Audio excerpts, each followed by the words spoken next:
복음과 진리를 전하는 방송 KBS 신실한 하나님의 종들의 설교 강단의 거성.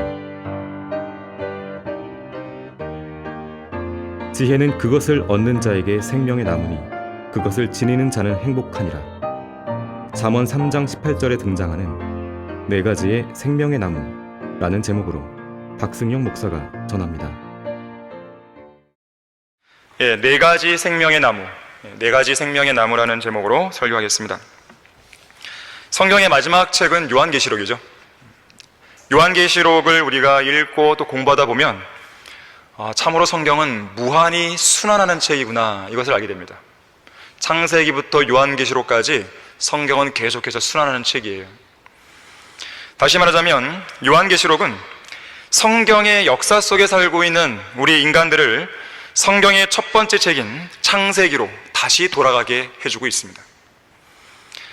다시 말하자면 창세기에 등장하는 내용이 요한계시록에서 다시 반복적으로 언급되고 있는 거예요.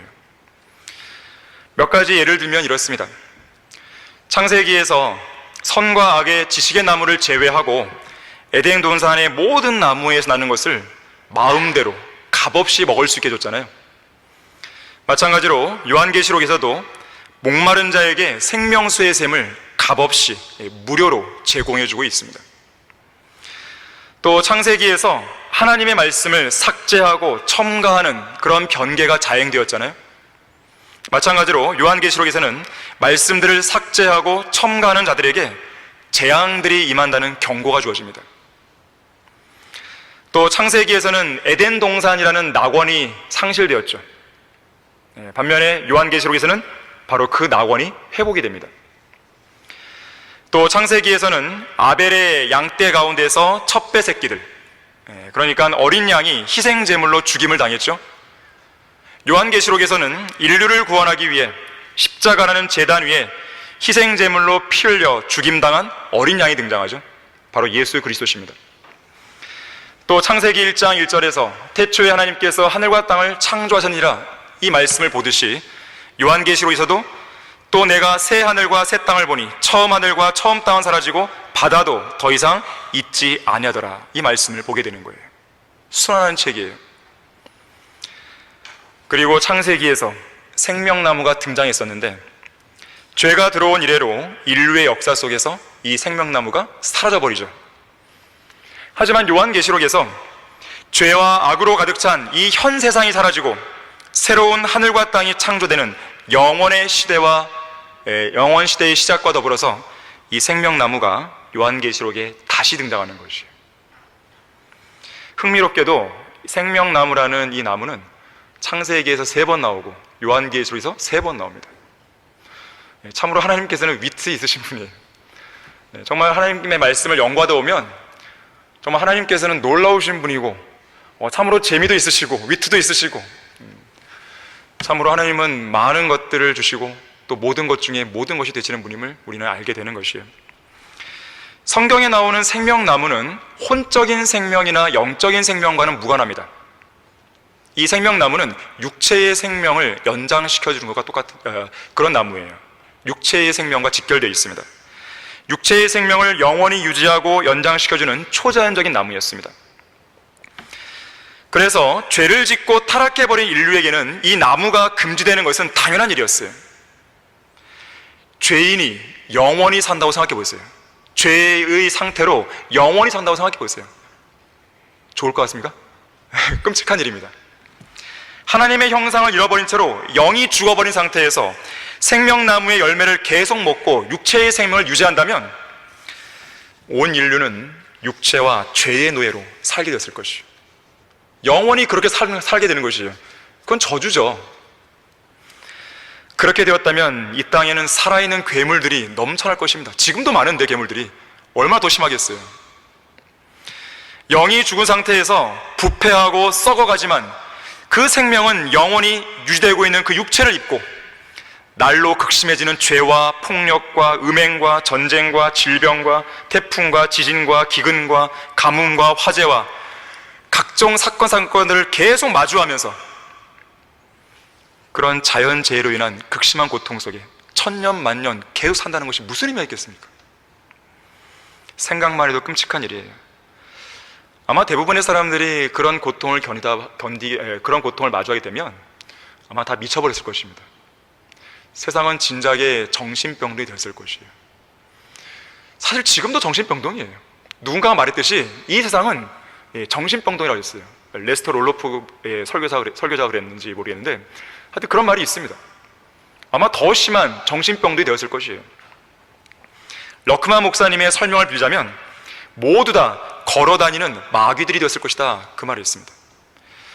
다시 말하자면 하나님께서는 모든 인류가 제2의 사탄, 제3, 제4, 제5 등등의 그런 사탄이 되는 것을 막으시기 위해서 타락한 인류에게 생명나무를 먹지 못하도록 금하신 거예요. 그 결과 육체의 죽음이라고 하는 자비롭고 은혜로운 선물을 온 인류에게 선사하신 것입니다. 죽음은 일종의 선물이에요. 저주가 아닙니다. 당연히 죄의 삭은 사망이라는 말씀에 의하면 저주죠. 하지만 다른 각도에서 본다면 하나님께서 주신 선물입니다. 자, 그러나 오늘날 인류는 이 육체의 죽음이라고 하는 하나님의 선물을 거부하고 하나님의 뜻을 거슬러서 하나님의 방식이 아닌 인본주의적이고 마귀적인 방식의 생명나무를 만들고 있죠. 생명 연장의 꿈을 실현하려고 하고 있습니다. 특히 기계와의 결합을 통해서 인체의 한계와 약점을 거부하고 극복하고 생명 연장은 물론 불로 불사의 몸을 넘어 인간이 신이 되는 세상을 만들고 있는 거예요. 기계에 인간의 생명이 더해지는 그런 세상을 생각해 보십시오. 상상해 보십시오. 상상 정도가 아니라 이것은 오늘날 현실이 되어가고 있습니다. 계속해서 악으로 치닫는 인간의 사악한 상상과 구상에는 그것을 멈출 수 있는 제동장치가 없어요. 누군가가 멈춰줘야 되는데 그것은 하나님만이 하실 수 있습니다. 18세기 중엽 영국의 산업혁명을 계기로 기계의 생산과 기계를 통한 생산이 일반화되기 시작했습니다. 그 이후로 지구상에서 가장 빠른 속도로 늘어난 물건이 생겼으니 그것이 바로 기계라 그래요. 혹은 기계 부품들입니다. 지난 100년 동안 생산된 나사못 아시죠? 이 나사못의 그 양이 지구상에 존재하는 모든 개미의 개체수보다 훨씬 더 많다고 그래요. 개미수가 어마어마하거든요. 그만큼 기계는 인간 생활의 일부가 되었습니다. 특히나 인조인간, 로봇이죠. 인조인간이 공장에 최초로 도입된 것은 1969년이었어요. 당시는 로봇의 핵심 기술이 자동 제어하는 데만 국한되어 있었지만 통신 기술이 발달하고 지식이 증가하면서 많은 데이터와 함께 인공지능 기술까지 접목되죠. 그래서 오늘날에는 인간과 같은 그런 로봇, 휴머노이드가 등장합니다. 지난 2016년인 것 같습니다. 우리나라의 세계 최초로 인간 탑승형 이 두 다리 이족 보행 로봇 메소드가 개발되었어요. 4m 키에 1.6톤의 무게가 나가는 이 거대 로봇은 인간이 그 머리에 탑승해서요, 인간이 움직이는 동작대로 로봇이 따라합니다. 1970년대에 아이들의 마음을 주름잡았던 마징가 제트랑 로봇 태권브이, 사실 그것이 그런 형태예요. 그 로봇에 탄 탑승자가 어떤 동작을 취하면 그대로 발차기를 하고 그대로 손짓을 하는 것이죠. 자, 그것이 만화에만 존재했는데 이제는 실제로 등장한 것이에요. 불과 50년 만에 등장한 것이죠. 이와 같은 해, 2016년 같은 해에 테슬라의 최고 경영자인 일론 머스크를 아실 겁니다. 그 사람이 뉴럴링크라고 하는 생명공학 신생 벤처 기업을 설립했어요. 이 회사는 인간의 뇌에 컴퓨터 칩을 이식하고 이를 통해 뇌에서 발생하는 생체 신호를 컴퓨터로 측정하고 해독해서 기계를 제어하게 합니다. 그러니까 뇌에다가 칩 하나를 심어서 저 멀리 떨어진 기계를 제어하게 하면 되는 것이에요. 이 뇌에 있는 칩을 통해서. 그러면서 이 사람은 뭘 얘기했냐면 완전히 절단된 척수를 가진 그런 사람의 움직임을 회복시킬 수도 있다. 기존에는 불가능했던 미세한 소리도 들을 수 있다. 심지어 체내에 흐르는 호르몬 수치까지 조절할 수 있어서 우울증과 마약 중독을 비롯해서 간질, 자폐증 등의 증상을 완화시킬 수 있다. 이런 주장을 하게 됩니다. 그뿐만 아닙니다. 인류의 수명을 무한히 연장하고 싶어하는 인류는 이 4차 산업혁명의 아이콘으로 불리는 3D 프린팅으로 바이오, 인공 장기를 만들어요. 장기를 만듭니다. 뼈, 연골, 신장, 심장, 간 이런 등등의 그런 기능을 가진 기계로 만들어진 미니어처 장기들을 만드는 것이죠. 무생물인 기계에다가 숨을 불어넣고 살아 숨쉬는 세포를 만드는 거예요. 인위적인 공기를 주입하는 것입니다. 하지만 아무리 그렇게 한들 인류가 영원히 살 수 있을까요? 안 되는 것이죠. 특히 육체의 생명을 위해 존재하는 그 피를 인간은 절대로 만들어낼 수 없습니다. 인간이 가진 한계죠.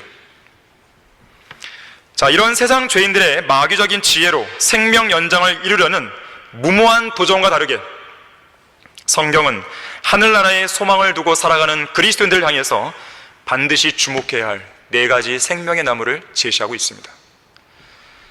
자, 우리가 주목해야 할 생명의 나무는 무엇입니까? 오늘 본문에 나오는 대로 첫 번째가 지혜예요.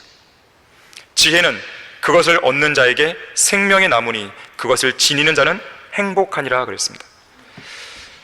잠언 3장 1절과 2절에서는 내 아들아 나의 법을 잊지 말고 나의 계명들을 내 마음에 간직하라. 그리하면 그것들이 내 날들을 길게 하고 장수하는 것과 화평을 내게 더하리라고 말씀합니다. 하나님의 말씀의 법을 마음에 간직하고 잊지 않으면 장수한다는 거예요. 오래 산다는 것이죠. 지상에서의 생명의 날이 길어지는 것입니다. 마찬가지로 지혜 역시 이 땅에서 살고 있는 우리에게 장수를 약속해 줍니다. 자, 그런 의미에서 지혜는 생명의 나무라고 말씀을 하고 있는 거예요. 성경에서 말씀하는 장수는 병 없이 건강한 삶을 살아가며 오래 사는 걸 의미합니다. 이병 저병 별의별 질병들 다 알아가면서 그것을 약이나 의술로 억눌러가며 그럭저럭 간신히 목숨을 이어가는 그런 의미에서의 장수를 말하는 게 아니에요. 성경에는 장수할 수 있는 여러 가지 방법이 나오죠. 자, 그 중에 한 가지가 바로 생명의 나무인 지혜를 얻는 것이에요. 자, 이 말씀과 연관해서 잠언 3장 16절 한번 보세요. 바로 위에 구절이죠. 지혜의 오른손에는 장수가 있고 그 왼손에는 부귀와 명예가 있나니 그랬습니다. 지혜에는 2개의 손이 있어요. 오른손에는 장수가 들려있고 왼손에는 부귀와 명예가 들려 있습니다. 지혜만 얻을 수 있다면 장수는 물론 부귀와 명예까지 소위 3종 세트를 한 번에 얻는 것이에요. 그만큼 지혜가 중요하죠. 자, 100% 완전하진 않지만 이 잠언 말씀에 부합하는 인물이 있었습니다. 바로 솔로몬이에요. 기브온에 있는 하나님의 성막에서 1천 번제를 드렸던 그날 밤 하나님께서 솔로몬에게 나타나십니다. 내가 내게 줄 것을 구하라 그랬어요. 그때 솔로몬은 지혜와 지식과 명철을 구하죠. 지식은 아는 것이에요. 지혜는 지식을 활용하는 것입니다. 명철은 그 지혜와 지식이 하나님과 어떤 관계가 있는지를 아는 거예요. 그래서 잠언 9장 10절에서는 이 명철은 거룩한 이에 대한 지식이라 그랬어요. 이 지혜와 지식과 명철을 구했어요. 오 주 하나님이여, 이제 내 아버지 다윗에게 하신 주의 약속을 확고히 하소서. 주께서는 나를 땅의 티끌같이 많은 백성을 다스리는 왕으로 삼으셨으니 이제 나에게 지혜와 지식을 주시어 나로 이 백성 앞에 나가고 들어오게 하소서. 이렇게 많은 주의 백성을 누가 재판할 수 있으리까? 이소호 목사님도 지혜와 연관된 내용들을 늘 구했습니다. 아마 여러분도 들어보셨을 것이에요. 설교를 잘하게 해주십시오. 글을 잘 쓰게 해주십시오. 상담을 잘하게 해주십시오. 이 3가지를 하려면 뭐가 필요해요? 지혜가 필요합니다. 하나님께서 적재적소에서 그때의 상황에 맞는 그런 것들을 알려줘야 되는 거예요. 최고의 기도의 제목인 것이죠. 자, 우리 열왕기상 3장 10절 보십시오. 솔로몬이 이러한 기도를 드렸을 때 하나님께서 무척 기뻐하셨어요. 열왕기상 3장 10절 보십시오. 하나님께서는 이렇게 말씀하시는데요, 솔로몬이 이것을 구한 그 말이 바로 앞에 있는 내용들이에요. 지혜를 구한 내용입니다. 주를 기쁘시게 한지라. 하나님께서 기뻐하시는 기도예요. 여러분도 지혜를 구하세요. 하나님께 주님 지혜를 주십시오. 주님이 기뻐하시는 거예요. 자, 그래서 하나님께서는 솔로몬에게 지혜와 지식과 명철은 물론 재물, 그러니까 부귀죠. 부귀와 명예도 함께 주십니다. 아까 지혜는 두 개의 손이 있었어요. 그 중에 왼쪽 손, 부귀와 명예가 들려있죠. 이 왼쪽 손을 채워주신 것입니다. 거기 이어지는 11절에서 13절 보세요. 하나님께서 그에게 말씀하시기를 내가 이것을 구하고 자신을 위하여 장수도 구하지 아니하였으며 자신을 위하여 재물도 구하지 아니하고 내 원수의 생명도 구하지 아니하고 오히려 자신을 위하여 재판을 분별할 수 있는 명철을 구하였으니 보라 내가 내 말대로 하였으며 보라 내가 너에게 현명하고 명철한 마음을 주었으니 내 이전에도 너와 같은 자가 없었으며 내 이후에도 너와 같은 자가 일어나지 아니하리라. 내가 또한 내가 구하지 아니한 재물과 명예를 내게 주었으니 내 평생의 왕들 중에 너와 같은 자가 없으리라. 자, 그런데 여기에 보면 한 가지가 빠져 있죠. 지혜의 왼손은 지금 부귀와 명예로 채워졌어요. 주님이 주셨습니다. 하지만 오른손이 여전히 비어 있는 거예요. 이 오른손에는 장수가 채워져야 되는데 그 내용이 이어지는 14절에 나옵니다. 그런데 여기는 조건이 있어요. 그냥 주는 게 아닙니다. 내가 내 아버지 다윗이 행한 것처럼 내 길로 행하여 나의 규례와 나의 명령을 지키면 내가 내 날들을 늘려주리라 하시더라. 장수에 관한 약속이죠. 앞선 부귀와 명예와 다르게 장수와 연관해서는 지혜로만은 안 되는 거예요. 지혜를 구한 것만으로 안 됩니다. 한 가지 조건을 더 제시하신 거예요. 내 아버지 다윗이 행한 것처럼 내 길로 행하여 나의 규례와 나의 명령을 지키면 그때 장수를 주겠다는 거예요. 부귀와 명예는 지혜를 구했을 때 함께 주어졌지만 장수는 조건적으로 제시됩니다. 하지만 솔로몬은 그의 아버지 다윗이 행한 것처럼 하지 못했습니다. 심지어 율법에서 명령한 왕이 하지 말아야 할 세 가지 금지사항을 어기고 말죠. 말들을 많이 번식시키지 말아라. 아내를 많이 두지 말아라. 은과 금을 크게 늘리지 말아라. 하지만 다 해버리죠, 이거를. 결국 솔로몬은 인생 후반부가 우상 숭배자로 전락합니다. 가장 지혜로웠던 왕이 가장 어리석은 왕이 되어버린 것이에요. 그래서 솔로몬은 일찍 죽습니다.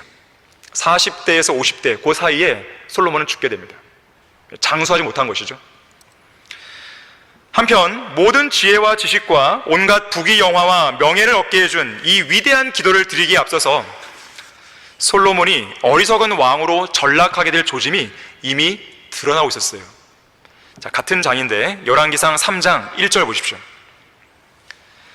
솔로몬이 이집트 왕 파라오와 인척 관계를 맺고 불길한 조짐이죠. 파라오의 딸을 취하여 그녀를 다윗 성으로 데려와서 자신의 궁과 주의 전과 예루살렘 주위의 성벽의 건축이 마칠 때까지 두었더라. 바로 이것이 배교의 씨앗이 된 것입니다. 나중에 가면요, 많은 타국 여인들을 아내로 맞아들여요. 그것뿐만 아니라 그 아내들이 섬기는 우상들을 숭배하게 되잖아요. 여러분, 솔로몬은 회개했다는 내용이 없어요. 우리의 마음을 씁쓸하게 하는 대목입니다. 잠언, 전도서, 솔로몬의 노래, 성경을 기록한 인물 아니에요. 하나님께서 가장 지혜롭게 해준 인물 아닙니까? 하지만 그는 인생 말년에 배교를 해버리고 그 배교로 끝을 낸 것이죠. 아버지 다윗이 행한 것처럼 했어야 되는데 그렇게 못했습니다. 그래서 이 잠언 28장 9절에서는요, 율법을 듣는 데서 귀를 돌이키는 자는 그의 기도마저도 가증한 것이 되리라 그랬어요. 기도는 100점짜리 기도였지만 율법의 명령을 듣고 지키는 데 있어서는 솔로몬은 빵점이었던 것이죠. 그가 기록한 잠언대로 하지도 않은 거잖아요. 하늘나라의 시민권을 가지고 살아가는 그리스도인이 주목해야 할 생명의 나무. 자, 두 번째는요, 의로운 자의 열매가 생명의 나무입니다. 우리 잠언 11장 30절 보겠습니다. 잠언 11장 30절입니다. 의로운 자의 열매가 생명의 나무라고 그랬어요. 우리가 이 구령과 연관해서 자주 암송하는 구절입니다. 의로운 자의 열매는 생명의 나무니 혼들을 이겨오는 자는 현명하니라 그랬습니다. 현명하고 싶다면 혼들을 이겨오는 일을 하시면 됩니다. 내가 지혜롭고 싶다면, 지혜롭기를 원한다면 구령자가 되어야 돼요. 이 시대에 의로운 자가 누굽니까? 구원받은 그리스도인입니다. 성경대로 믿고 실행하는 성도들이 바로 의로운 자입니다. 믿음으로 구원받고 믿음으로 사는 성도들이 이 시대의 의인이에요. 자, 그런데 그런 의로운 그리스도인은 성령의 9가지 열매를 맺어야 되죠. 그 9가지 열매 중에 하나가 무엇입니까? 바로 사랑이에요. 이 사랑은 자신의 아들을 아끼지 아니하시고 우리 모든 죄인들을 위해서 그 아들과 함께 모든 것을 우리에게 값없이 주신 아버지 하나님의 사랑에서 비롯됩니다. 5절에도 말씀드렸지만 사랑은 기본적으로 주는 거라고 그랬어요. 무언가를 내어주지 않고서는 사랑은 완성될 수 없습니다. 하나님의 아들이신 예수 그리스도께서는 우리를 위해 자신의 몸을 내어주심으로써 아버지 하나님의 그 사랑을 나타내 주신 거예요. 사랑을 완성시킨 것입니다. 그런데 그 사랑이 지금 우리 마음속에서 우리를 강권하고 있어요. 강력하게 권하는 것이죠. 어떻게 권하고 있는 것입니까? 우리 그리스도들로 하여금 죄인들에게 복음을 전파하도록 우리를 길거리로 내모는 것이죠. 공원으로, 기차역으로, 도시 근교로, 산간마을로, 농어촌 마을로, 지방으로, 읍내 구석구석으로, 심지어 전 세계 오지로 그리스도의 사랑이 우리를 나가도록 계속해서 강권하고 있는 것이죠. 물론 구령은 의무입니다. 그리스도인의 의무예요. 다 마땅히 해야 될 일입니다. 하지만 우리가 의무만으로는 그 일을 할 수 없어요. 그건 한계에 봉착하게 되어 있습니다. 그리스도의 사랑이 우리 안에서 강권을 해야 돼요. 그리스도의 사랑이 우리를 강권해야 우리는 구령의 열정으로 넘쳐날 수 있습니다. 어느 순간까지는 의무감으로 하겠죠.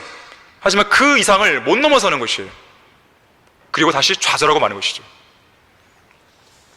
밖으로 나가서 눈물로 복음의 씨앗을 뿌리도록 우리의 마음을 강권하는 것은 그리스도의 사랑이에요.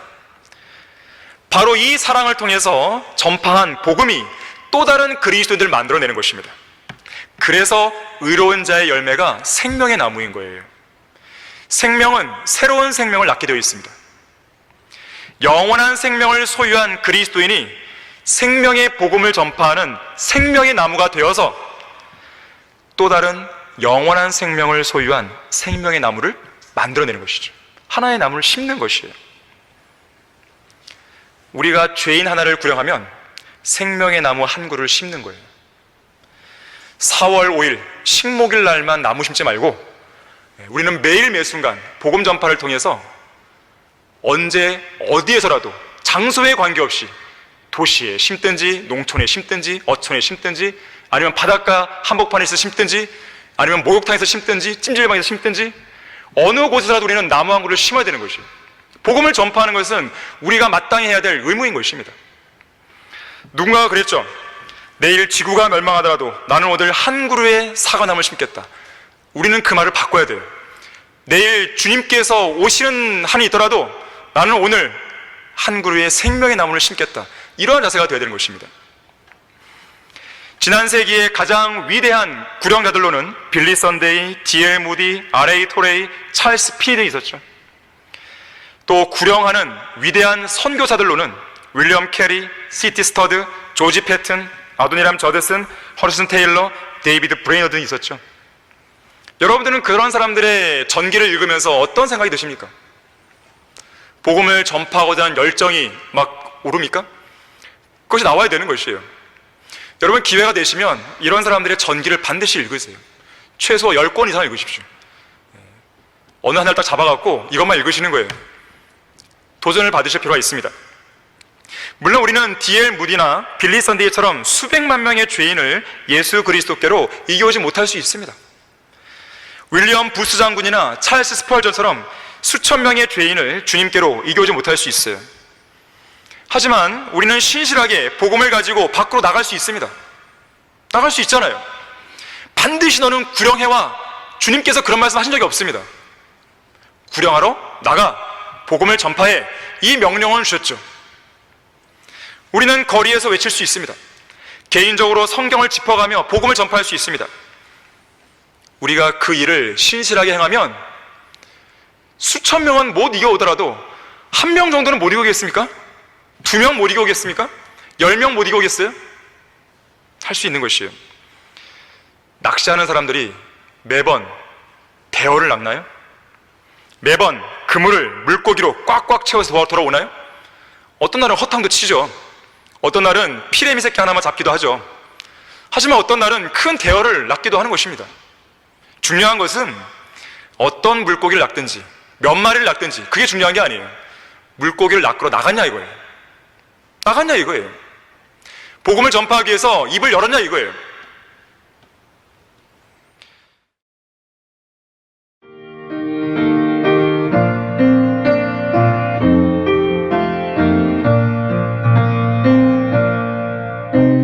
복음과 진리를 전하는 방송 KBS.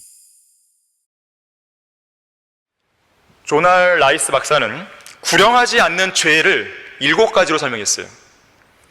첫 번째는 예수 그리스도께서 우리에게 지상 명령을 주셨잖아요. 복음을 전파하라는, 말씀을 가르치라는 그 명령에 대한 불순종입니다. 두 번째는 예수님을 사랑하지 않는 거예요. 주님을 사랑하면 뭘 하게 돼 있습니까? 주님의 계명을 지키게 돼 있습니다. 내가 사랑하는 사람의 말을 듣지 사랑하지 않는 사람의 말을 듣겠습니까? 내가 사랑한다면 그 계명을 지키게 돼 있습니다. 자, 복음을 전하지 않고 있다? 그것은 주님을 사랑하지 않는 것이죠. 세 번째, 그리스도를 따르지 않는 거예요. 십자가를 지고 나를 따라오라 했는데, 내가 너를 사람 낚는 업으로 되게 하겠다고 했는데 따라오지 않는 것이죠. 버티는 것이죠. 네 번째, 그리스도 안에 거하지 않는 죄예요. 그리스도 안에 거하게 되면 말씀을 전하러 가게 돼 있습니다. 그리고 그에 따른 열매를 맺게 돼 있어요. 하지만 내가 그리스도 안에 거하지 않기 때문에 그 일을 안 하는 것이죠. 다섯 번째는 눈이 멀어서 멀리 내다보지 못하는 바보들의 어리석은 짓입니다. 뭘 내다보지 못하는 것입니까? 그리스도의 심판석에서 받을 자랑의 멸망을 내다보지 못하는 거예요. 여섯 번째는 하나님을 신뢰하지 못하는 죄입니다. 자, 마지막 7번째가 가장 중요한데 1급 살인죄예요. 영적인 생명을 살려야 할 생명의 나무가 영적 살인을 자행하는 죽음의 나무가 되어서는 안 되죠. 의사는 육체의 생명을 살리지만 구령자는 혼의 생명을 살립니다. 소방관은 육체의 생명을 뜨거운 불길에서 구해내지만 복음 전파자는 혼의 생명을 지옥의 영원한 불길에서 건져내는 것이에요. 누가 더 훌륭한 일을 하는 것입니까? 구령자예요, 구령자. 그리스도인들의 배교는 보통 2가지 형태로 진행돼요. 첫 번째는 성경을 변개시킬 때 그래요. 두 번째는 복음을 전파하지 않을 때 배교가 진행됩니다. 어떻게 해서든지 복음을 증거하고 구령하면서 바른 성경을 사용하는 복음주의적인 그리스도인들은 성경이 명령하는 말씀을 자신들이 살고 있는 터전과 나라에서 실천하려고 노력합니다. 어떻게 해서든지 복음을 전하려고 노력하는 거예요. 그러면 그 배교는, 그 나라의 배교는 저지될 수밖에 없는 거예요. 자, 이 땅에 아직도 희망이 있는 것은요, 여기에 앉아 계신 구령자들이 있기 때문에 그렇습니다. 이 땅에 성경대로 믿고 시행하려는 그런 구령자들이 있기 때문에 이 나라는 아직 희망을 가질 수 있는 거예요. 하지만 그렇지 않은 교회들, 그런 교회들이 포진되어 있는 그런 지역들, 그것은 희망이 없습니다. 또한 그러한 교회들로 가득 찬 나라는 정말 희망이 없는 거예요. 하늘나라의 시민권을 가지고 살아가는 그리스도인이 주목해야 할 생명의 나무 세 번째는요, 건전한 혀가 생명의 나무예요. 건전한 혀. 우리 잠언 15장 4절 보겠습니다. 혀를 잘 사용해야 되죠. 잠언 15장 4절에서 건전한 혀는 생명의 나무이나 그 안에 있는 패역함은 영 안의 틈이니라 그랬습니다. 그 사람의 인격을 시험해 보려면 어떻게 또 무슨 말을 하는지 보면 알아요. 말은, 그 혀는 그 사람의 인격을 시험해 볼 수 있는 최상의 시금석입니다. 말에 실수를 하지 않는 사람은 자신의 몸을 제어할 수 있는 온전한 사람이죠. 자기를 제어하기 어렵다면요, 입을 안 여는 게 좋아요. 말에 실수하지 않는다는 것은 여러분이 오해하시면 안 됩니다. 하나님께서 옳지 않다고 여기시는 것에서 입을 다문다는 말이죠. 세상 사람들이 듣기 싫어하는 말을 입 밖에 내지 않는다, 그런 말이 아닙니다. 우리는 세상 죄인들이 죄를 싫어한다고 해서, 지옥을 싫어한다고 해서 입을 다물면 어떻게 되겠습니까? 그거는 건전한 혀가 아니에요. 그리스도인은 하나님께서 판단하시는 그 기준으로 세상과 세상의 일들을 판단해야 됩니다.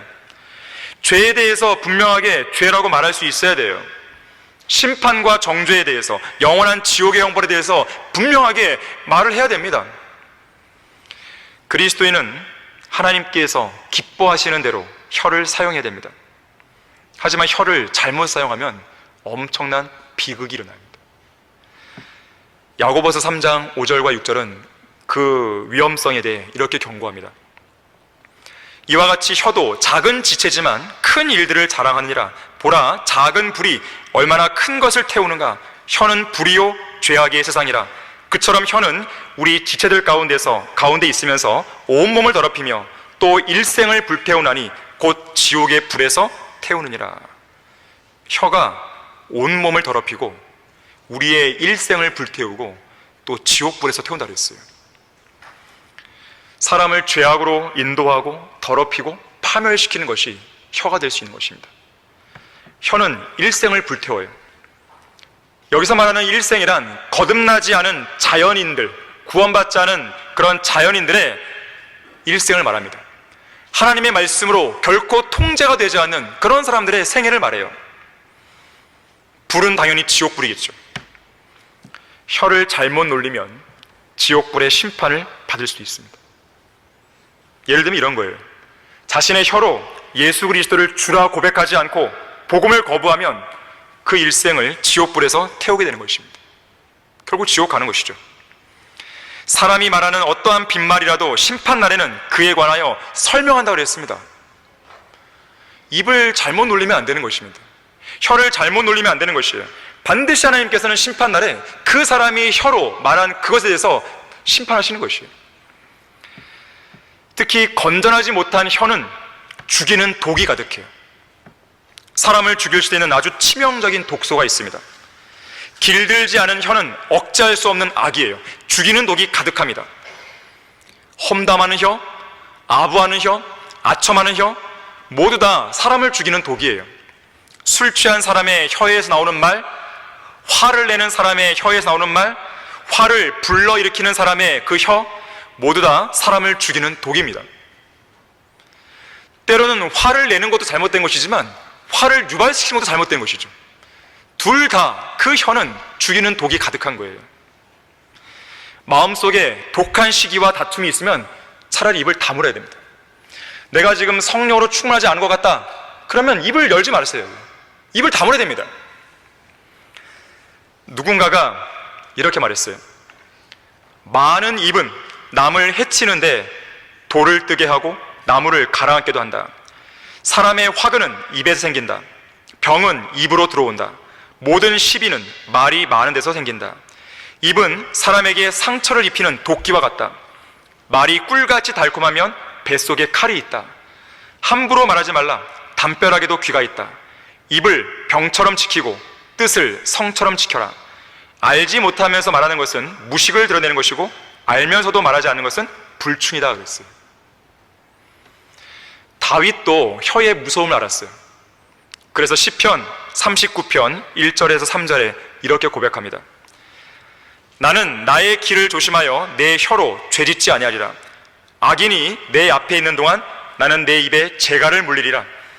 내가 침묵하여 벙어리가 되었으며 심지어 선한 것에조차도 잠잠하였나니 나의 슬픔이 이렇나이다.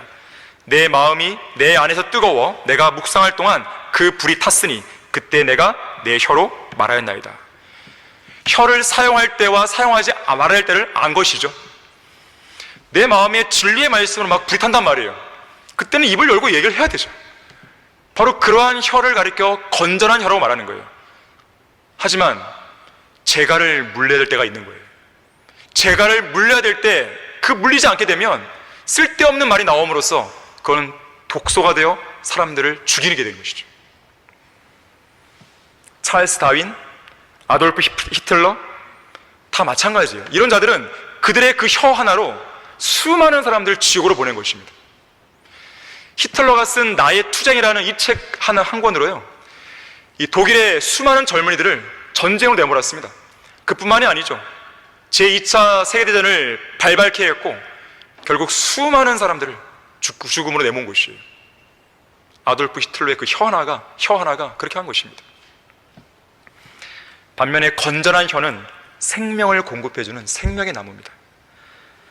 멸망을 향해 가는 어떤 죄인이 복음을 전파하는 건전한 혀의 말들을 믿음으로 받아들이면 영원한 생명을 얻잖아요. 이와 비슷한 말씀이 잠언 여러 군데서 나오는데, 잠언 10장 20절에서는 의인의 혀는 순은과 같다 그랬어요. 순은. 성경에서 은은 구속의 값이죠. 누군가를 구속할 때 쓰는 값입니다. 예수 그리스도의 위대한 구속을 이야기하는 것이죠. 예수 그리스도의 위대한 구속 사역을 전파하는 그 의인의 혀는 죄인들을 구속해주는 순은으로 활용될 수 있는 거예요. 값어치가 있는 것이죠. 복음을 전파하는 건전한 혀를 가져보세요. 여러분은 순은을 하나 가진 거예요. 잠언 12장 18절에서는요, 현명한 자의 혀는 병을 고친다 그랬어요. 하나님의 말씀으로 여러분의 혀를 단련시켜 보세요. 그러면 그 혀가 낙심한 자들에게 위로를 줍니다. 그 혀가 용기를 잃은 자들에게 힘을 공급해줘요. 죽어가는 사람들에게 그 자리에서 일어날 수 있는 능력을 줍니다. 바로 그 혀가 병든 자를 일으키기도 하는 것이에요. 힘을 내게 하는 것이에요. 소망을 갖게 하는 것입니다. 그러한 혀를 가질 수 있어야 되는 것이죠. 하늘나라의 시민권을 가지고 살아가는 그리스도인이 주목해야 할 생명의 나무가 있는데, 마지막 네 번째로 소망이 이루어지는 것이 생명의 나무입니다. 소망 그 자체로는 생명의 나무가 될 수는 없어요. 소망이 이루어질 때 그것이 생명의 나무입니다. 우리 잠언 13장 12절 보겠습니다. 잠언 13장 12절 보시면, 소망이 늦춰지면 마음을 상하게 하거니와 소망이 이루어지면 그것은 생명의 나무니라 그랬습니다. 자신의 간절한 소망이 늦게 이루어지고 계속 지체되는 것 같으면 마음이 상하죠. 불량식품을 먹고 싶어 하는 것이 아이들의 본성이죠. 그런 아이들에게 안 돼! 라고 하면 이 아이들은 곧바로 마음이 상해버리죠. 심지어 이 아이는 엄청나게 실망할 거고요, 더 심하면 눈물이 납니다.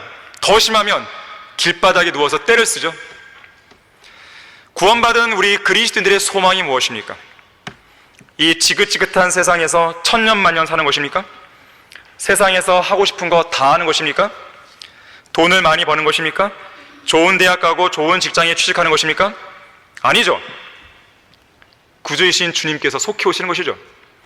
이런 일들을 증거하신 분이 말씀하시기를 반드시 내가 속히 오리라 하시니라.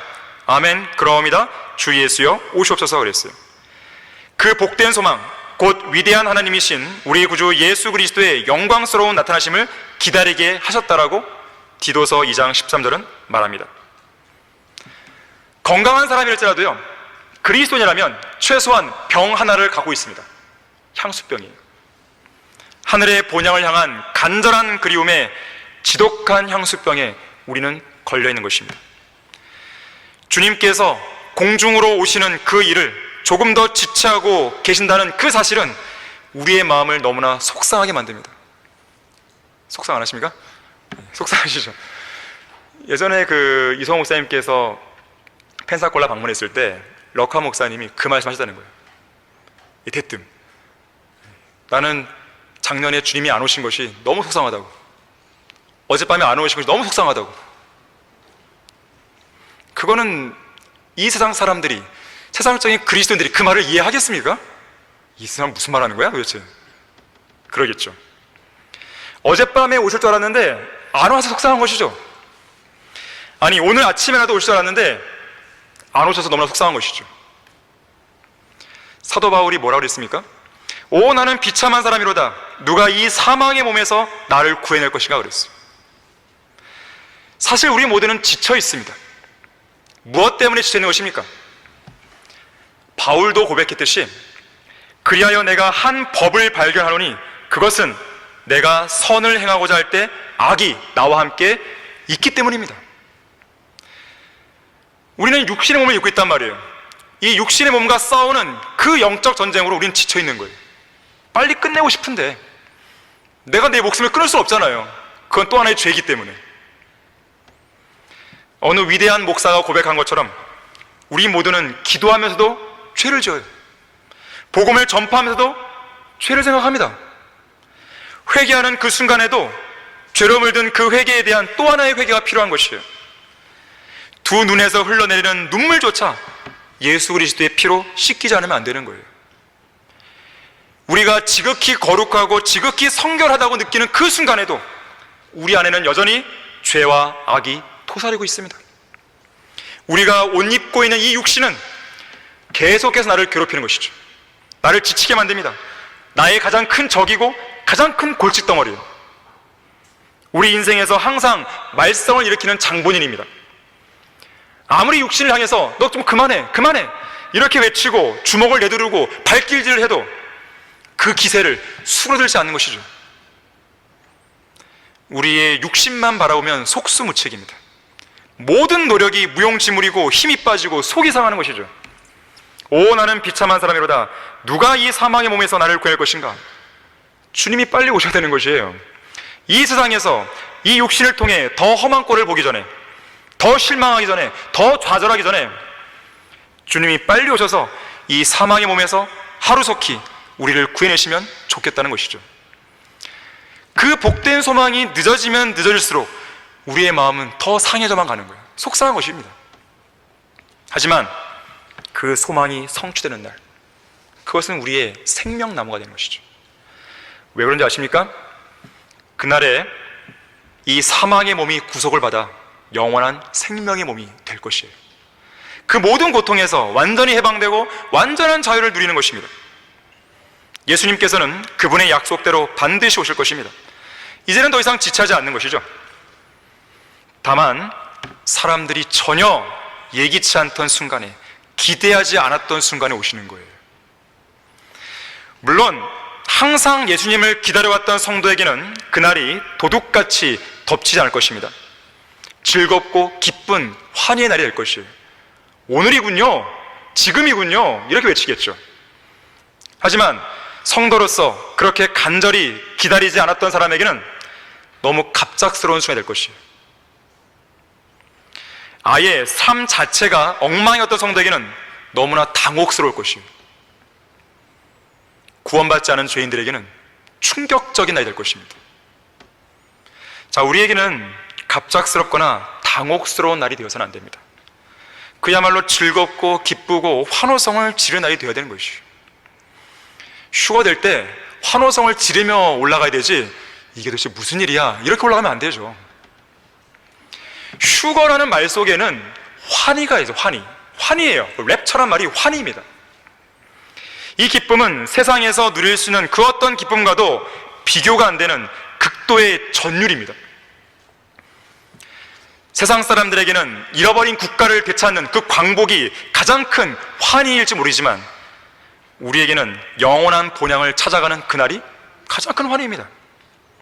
우리는 그날을 간절히 기다리는 것이죠. 간절한 소망이 성취되는 것이야말로 우리 모두의 생명의 나무가 되는 것이에요. 자, 결론을 맺겠습니다.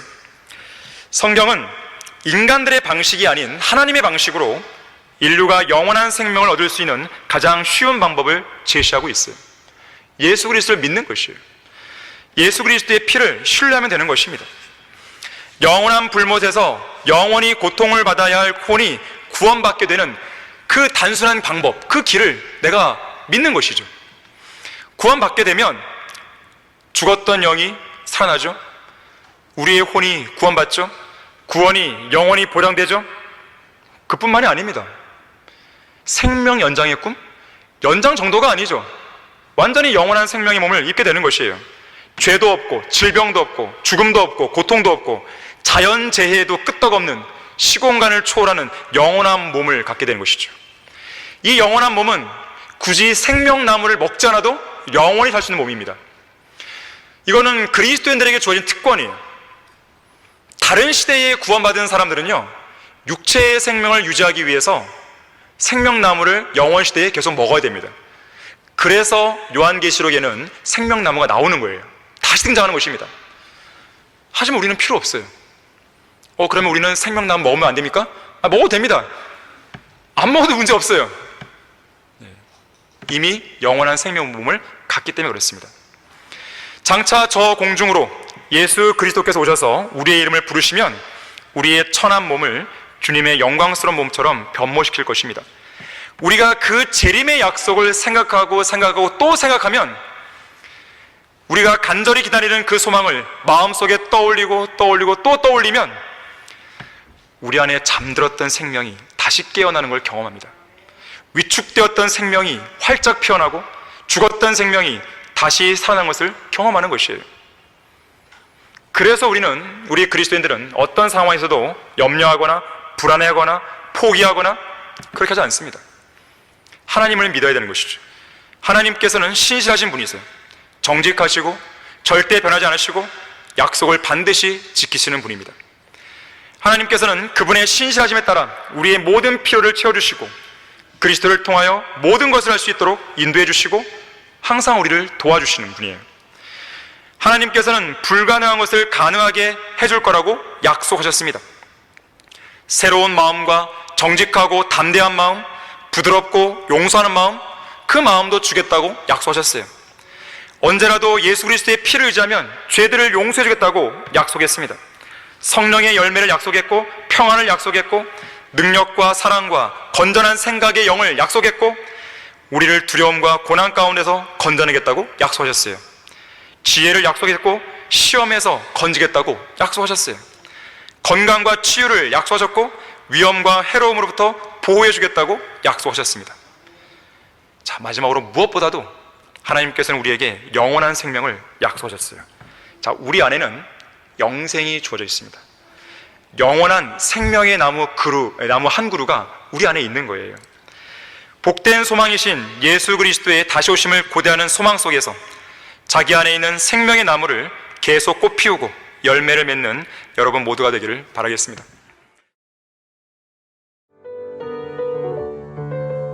이상 강단의 거성을 마치겠습니다.